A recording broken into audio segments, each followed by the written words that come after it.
BJP ఒక మతతత్వ party అని చెప్పేసి ఒక లేడీ నిన్న ఎవరో కామెంట్ చేశారు. ఆ మతతత్వ పార్టీని మోస్తున్న జగన్మోహన్ రెడ్డి అని చెప్పి మొదలు పెట్టుకుంది ఉపన్యాసం. అమ్మ పతివ్రత, అమ్మ శాస్త్రి, ఏమిటి అసలు మత మార్పుల గురించి, మతాల గురించి మీరు మాట్లాడచ్చా? హైందవ మతాన్ని కిల్ చేస్తున్న మీరు, అందులోనూ బ్రాహ్మలుగా పుట్టిన మీరు హైందవ ద్రోహులు మీరు. దానికి there is no doubt about it. ఇంతమందిని వేరే రగిలిపోతుంది మాట్లాడడానికి కూడా ఈ టాపిక్.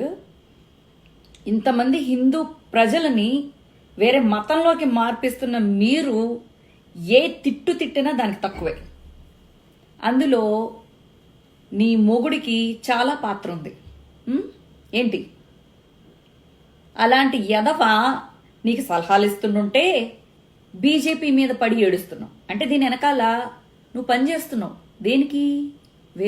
వేరే మతం కోసం, మత విస్తరణ కోసం, ఒక మతాన్ని నమ్మిన ఒక పార్టీ కోసం మీరు పనిచేస్తున్నారు. నేను మతాన్ని తప్పు పెట్టట్లేదు, మతాన్ని నమ్ముకున్న వాళ్ళని నేను తప్పు పట్టను. ఎవరైతే మారుస్తున్నారో బలవంతంగా ఏదో ఆశలు చూపించి అలాంటి ఎదవల గురించి మాట్లాడుతున్నాను. బీజేపీ పార్టీ గురించి మాట్లాడడానికి కానీ, లేకపోతే జగనన్న గురించి మాట్లాడటానికి కానీ ఈ చెత్తముండకి కొంచెం కూడా అర్హత లేదు. అది ఫస్ట్ గుర్తుపెట్టుకో. రెండోది, మీ నాన్న వాచి పెట్టుకున్నంత మాత్రాన నువ్వు గొప్పదాని అవ్వవు. నీ నాన్న మీద ప్రేమ ఉందని నేను నమ్మను. నీ నాన్నని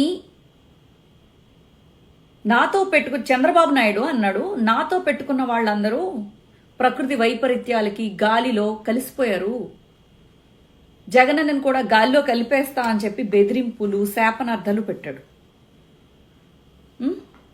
మీ నాన్న గురించి అసహ్యమైన కమెంట్స్ చేసిన వాళ్ళందరూ టీడీపీలో, ఒక పవన్ కళ్యాణ్, అలాగే రేవంత్ రెడ్డి గారు, అలాగే పప్పుగాడు, చంద్రబాబు, వీళ్ళందరూ ఉన్నారు.